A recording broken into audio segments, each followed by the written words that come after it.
Let me decode some cartoons for you to kind of open up more of these higher dimensional operations. You got a character like Bugs Bunny. We know that bunny is the symbol of fertility, and bugs is something that goes on in your program that is not supposed to be there. A foreign program could be known as a bug. Now, if you're trying to handle your spiritual software, you got to know the things that resist Bugs Bunny, that resist the bugs of fertility, the foreign seeds that have been allowed to germinate. Those things that are foreign to you, foreign to your particular governing body, your belief system, your macabre, the way you roll, your vibe, your energy.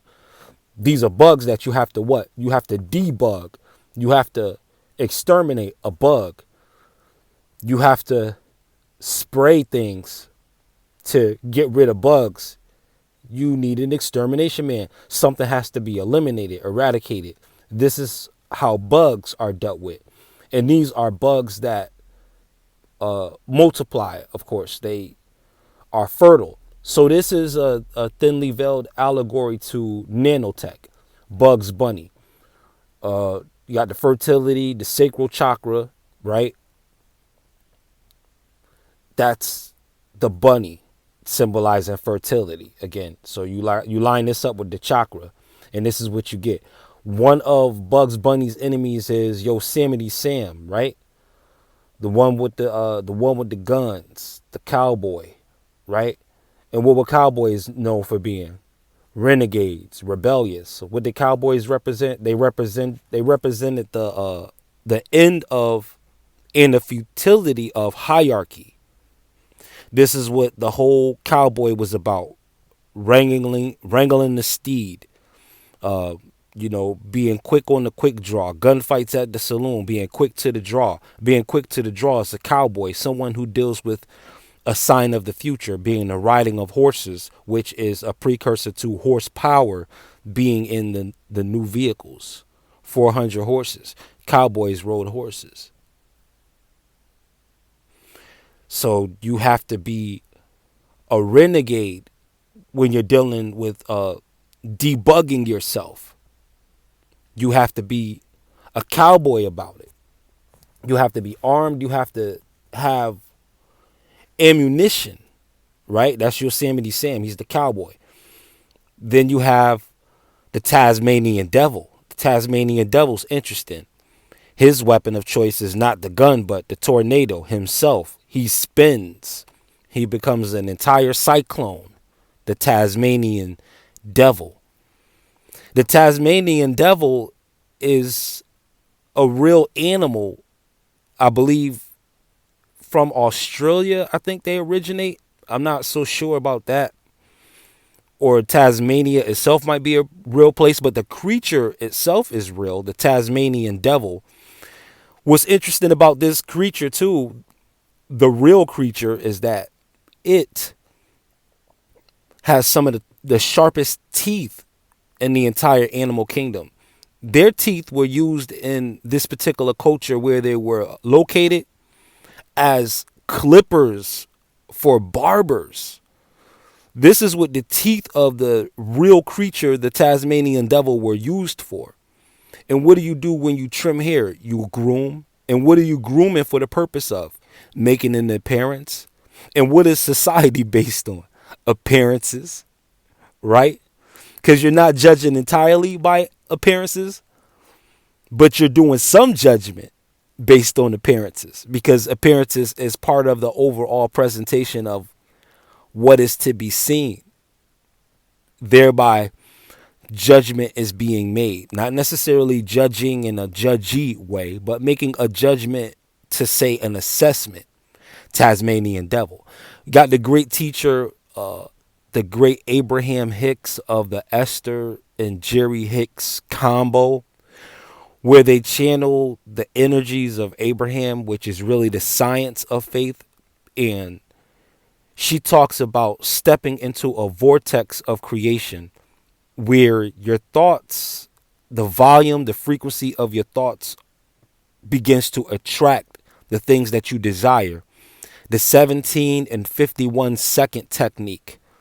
In 17 seconds, if you're keeping a certain thought, you're already putting creation into action. You're already manipulating dark matter with your what? Dark energy.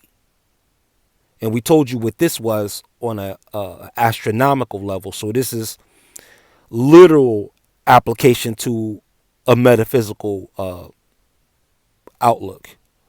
So the Tasmanian devil spins as the vortex. That's the tornado. You even have God showing up like a tornado to confront Job in the book of Job, right? He saw the Lord in a whirlwind. So this is a divine figure, even though it has the name devil, but is used to trim you and keep you groomed. You understand? The Tasmanian devil. If you want to debug the bunny, if you want to debug the fertility, if you don't want the wrong seed growing in your garden, you have to not only be the cowboy that Yosemite Sam is, but you have to be the Tasmanian devil that knows how to spin his or herself to appear better, to spin around. What is it to spin around? To do a revolution. What is also spinning around? Cameras, panoramic what? View, to be able to see all around, like the creatures in Revelation, full of eyes, being able to see. You got the circular motion again, right? You have the sight and the energy of the mythological Circe, from which the word circle derives.